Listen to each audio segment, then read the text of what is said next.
the great Jack Curry. Does a fine job in studio. Jack, thank you very much for coming on. Evan Roberts, Tiki Barber. How you doing today, man? Hey, Evan. Hey, Tiki. I'm doing well. How are you guys doing? Fantastic. Good. Let's start with the move that they made. Was this the guy they wanted? I mean, you had mentioned recently that maybe they weren't that interested in Suarez. We had heard about Arenado. Was Ryan McMahon the guy that Cash really targeted to be the upgrade at third base? So the vibe I was getting from the Yankees all week was that the third base market was interesting in this way. Suarez is the marquee name. We all know that. It's the home run power. It's bringing that power into the middle of your lineup. You talk about him from the defensive side, you're not getting what you want. The Yankees have a lot of pitchers on their staff who are ground ball pitchers. So in their quest to get a third baseman, as appealing as a guy like Suarez was offensively, defensively they didn't see it. And that's why those talks, from what I was told, never really gained any traction. You say defense. What about Brian Hayes with the Pirates? He's got the lineage with his father having played here. You look at his offense, it is totally sagged. So I guess as I'm backing into an answer here, Evan, you look at McMahon, you get the defense and you get the promising offense. He's had 5 20 home run seasons in his career. And the other thing is the Yankees believe they can unlock some stuff with him. He's a lefty swinger. They think at Yankee Stadium his swing is going to play for this reason. He actually has a career-high fly ball pull percentage. What do you want at Yankee Stadium with a left-handed hitter? Right. You want a guy who can pull the ball. And so I think that they believed in the end this was their best bet. He's locked up for a couple of years. And quite honestly, they didn't have to give up one of their top prospects. They give up a couple of minor league pitchers who have put up some good numbers, but they didn't have to give up some of those top guys who they, I think, are going to end up hanging on to. Yeah, the only thing that Evan told us earlier, is that his splay chart shows a lot of his home runs going to left center, which actually doesn't make him an ideal home run hitter at Yankee Stadium. That's neither here nor there. Maybe they corrected. Who knows? But was there concern about the down year that he's having offensively? He's hitting .217. The home runs it's reasonable. It's 16 home runs already with 60 games to go. But still, was there any kind of concern about his offense declining and maybe not being who he was in those previous seasons? So the left center thing you brought up, Tiki, is very interesting. I want to address that real quickly first. I do think the Yankees will get him into their hitting lab and sort of see what kind of swing mechanics and all that can potentially change and then make him a better fit for Yankee Stadium. But by the way, if he wants to hit a few doubles into left center, they'll take that. Yeah. In answer to the other part of your question, I will say this. He's better, way better than what they had. Their third baseman this year, it's been a black hole. So I think they look at McMahon and say, listen, here's a young guy who we know is going to give, he's 30 years old, but he'll give you the defense. And there's hope and there's promise on the offensive side. And you're right, the power numbers, 16 homers is pretty good, but there's been a lot of strikeouts. He's got almost 130 strikeouts. So I would never say, no, it's not a concern. Not a concern that the guy's only hitting .217. But from the Yankee people I spoke to today, they have optimism that Ryan McMahon will be a better offensive player with them than he's been so far this season. Has there been any discussion around trying to upgrade even shortstop? Anthony Volpe has gone backwards defensively this year. His bat has been quiet for a month. Are they content with Volpe at shortstop, or has there been any talk of even trying to improve at that position? It's an interesting question, Evan, and I was watching MLB Network. I think it was yesterday or 2 days ago. Joe Maddon, very respected former Major League manager, won a World Series with the Cubs. He was advocating for Volpe to be sent down, and he used Alvarez of the Mets as an example. Yeah. Kind of a timeout, let the kid catch his breath. What I would answer to that is Joe might be a little late on that because I don't have the numbers right in front of me, but I think in the last 3 games or 4 games, Volpe's got 3 home runs. Right. So if you were ever going to do something like what Joe Maddon said, it probably would have happened already. And as far as what you said, I think the Yankees believe in Volpe. We've seen how strongly Boone has defended him. I have seen a regression defensively, which has surprised me because I was always impressed from day one with Volpe's defense. He plays shortstop almost the way a goalie would be moving on the soccer field. His feet move fast. He gets to the ball. He doesn't have the strongest arm, but you don't really notice it because of his speed and aggressiveness. This year, guys, that hasn't been there. And when you're not even a 700 OPS guy and the defense is not coming along for the ride, that's why you're going to get all these questions, Evan, including the one you just asked. I think they're committed to Volpe. Yeah, they're committed to him, but is there room to give him days off here or there just to collect himself? You know, there's some stretches where he seems unplayable sometimes, especially when you factor in how bad he was defensively over the last couple of weeks. Tiki, I've mentioned that on our post game a bunch of times, that I get that he's 24 years old, but no one is indestructible. Mm-hmm. And I think what has maybe prohibited them or stopped them from doing that is that Peraza has just been a real offensive disappointment this year. Right. Remember, it was only a couple years ago that Peraza and Volpe went head-to-head for this shortstop position, and I covered that spring training, and there were times in that spring training where I thought, wow, Peraza might win this. Peraza's pretty slick defensively. He's had a cup of coffee in the major leagues. Maybe he's the guy, and they give Volpe a little more seasoning. So had Peraza been a better option offensively, I think you would have seen Volpe get some more days off. It's an excellent question, though. I think it's something that could have helped.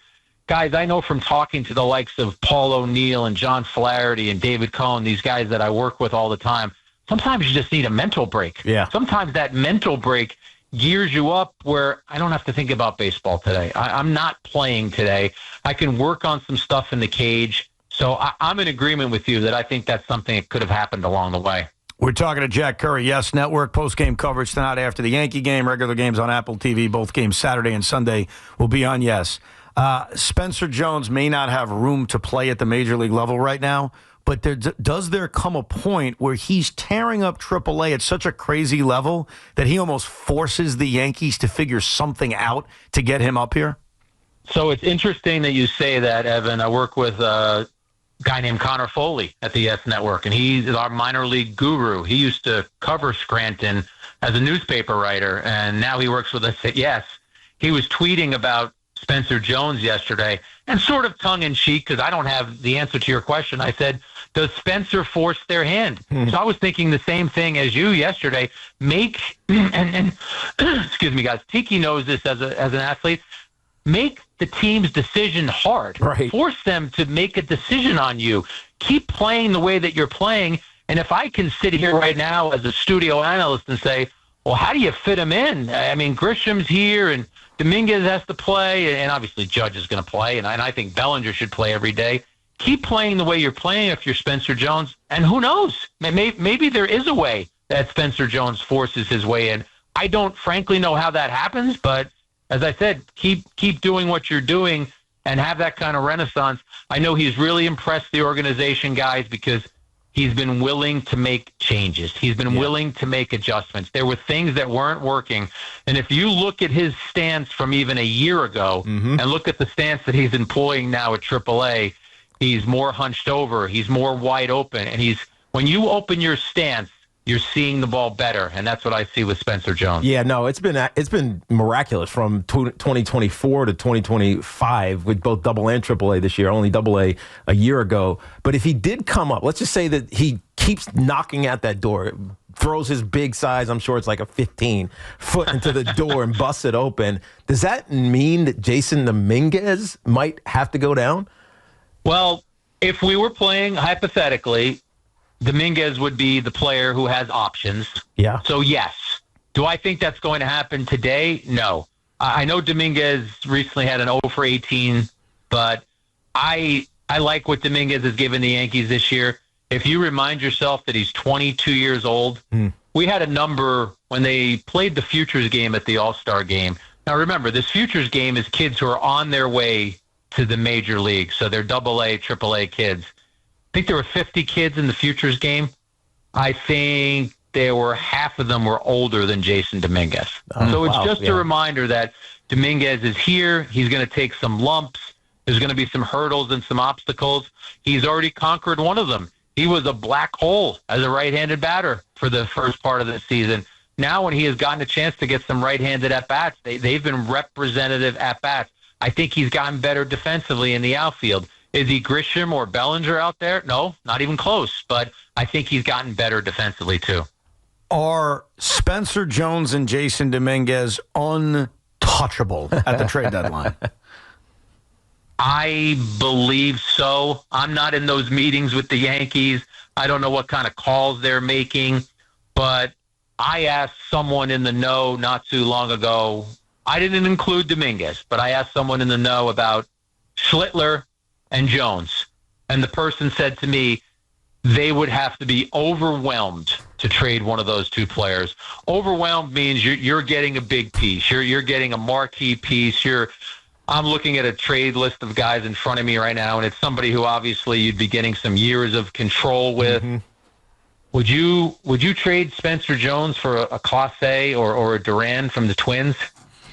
I don't know that I would. I think there are other relievers. I think there are other ways. Someone else, maybe. Figure out your bullpen. Right. If you're telling me an everyday player, a guy that's going to contribute every day, but I don't know that there's one of those out there right now that I would part with Jones or Schliter for.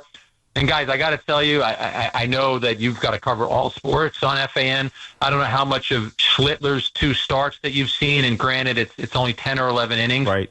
This kid looks legit to me. Oh, he looks electric. Triple digits, pounds the zone, and the poise. I'm sure as a former athlete, Tiki, and you too, Evan. No, I don't want to leave you out, but you notice the guy's poise on the field. And, man, he had a couple of moments in his first start where I've seen young pitchers kind of, man, I'm in trouble now. This kid was, give me the ball. I'm going to get you out. Well, especially when he's facing really Cal Riley, who was hitting at that point. I think it hit 38 home runs. He just flew 100 past him, right, for his first strikeout. It was impressive. There's certain kids that you see, Jack, that you know they get it right away. I always say this about rookies in the NFL. I hate them because they don't know what it takes.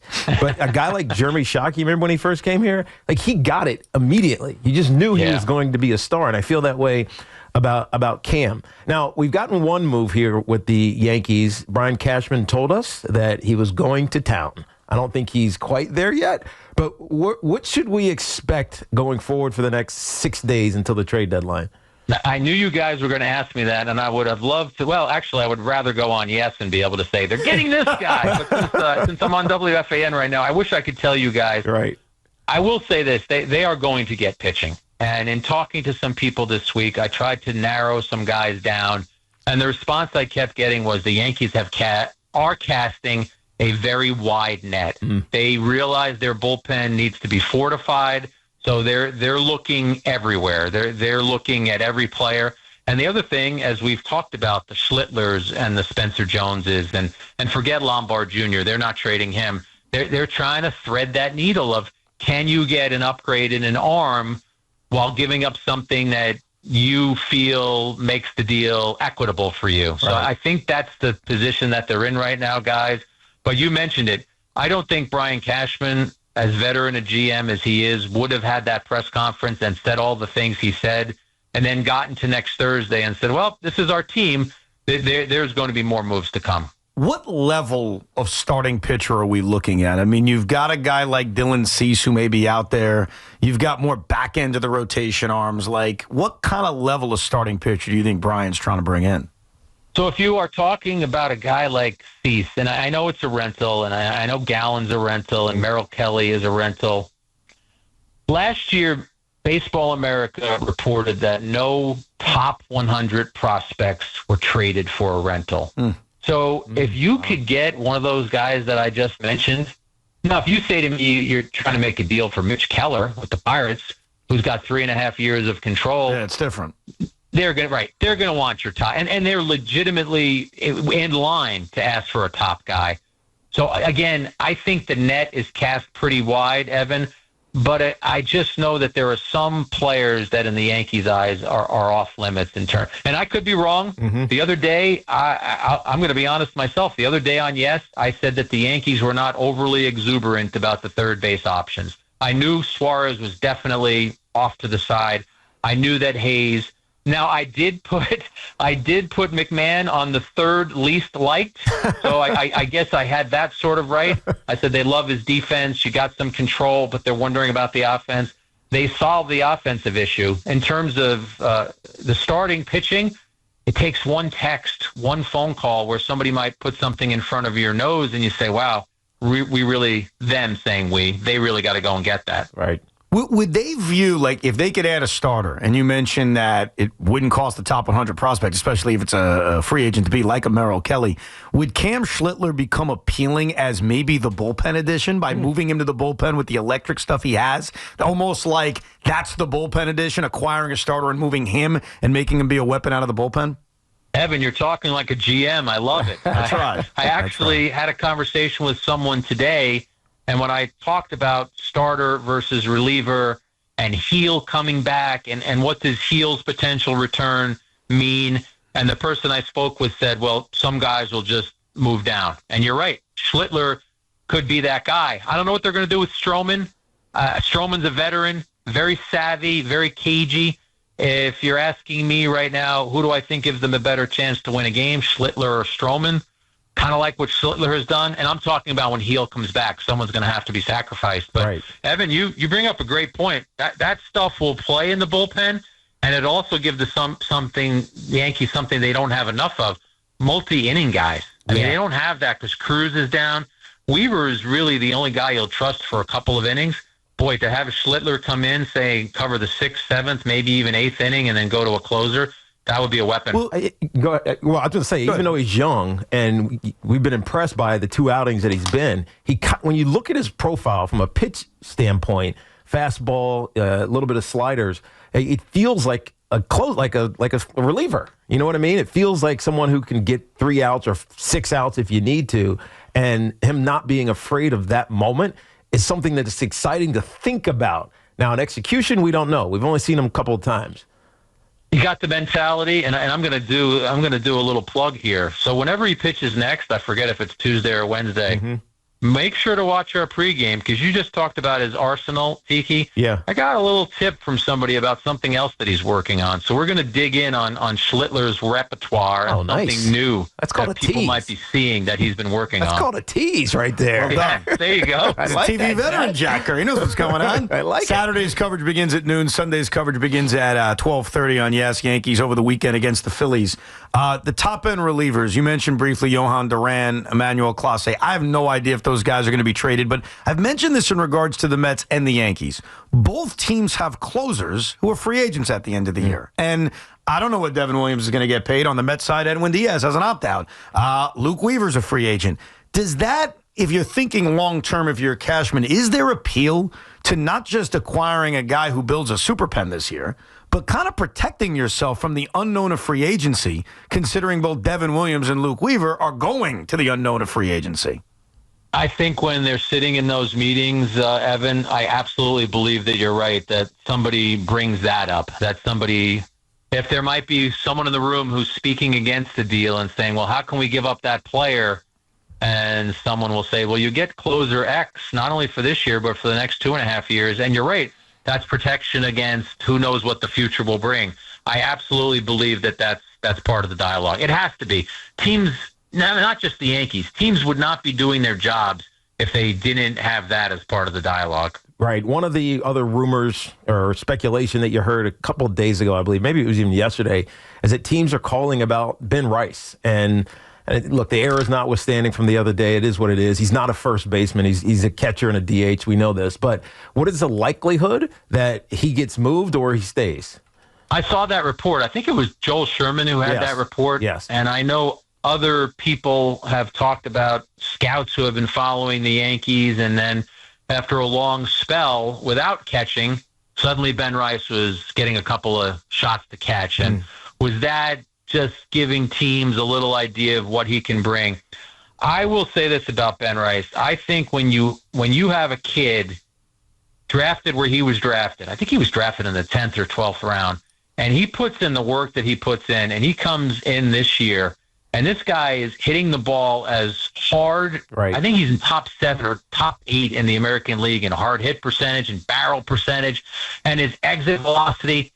I would really have to – it would have to be something coming back that was very desirable for me to suddenly think that a 25-year-old, I think he's 25-year-old Rice, is expendable. Because, Tiki, you're right about the ball he booted the other night, but I'm not sure what Goldschmidt's future holds. He was a one-year signing. Of course. I always thought that if the Yankees want to stay young and affordable in certain positions, because you can't have a $30 million player at every position, I assumed Rice is their first baseman next year. So Makes I sense. would have to really be impressed with an offer to include Ben Rice in it. I'm not surprised teams are calling about him, though. It will be an interesting 6 days. Trade deadline on Thursday. Yankee game tonight's on Apple, but the post-game show on Yes, Saturday and Sunday, all on the Yes Network, and you'll get to see this guy, Jack Curry. Jack, we appreciate you coming on for a few minutes. Thank you, man. Jack. Hey, Evan. Hey, Tiki. Thanks for having me. Take care.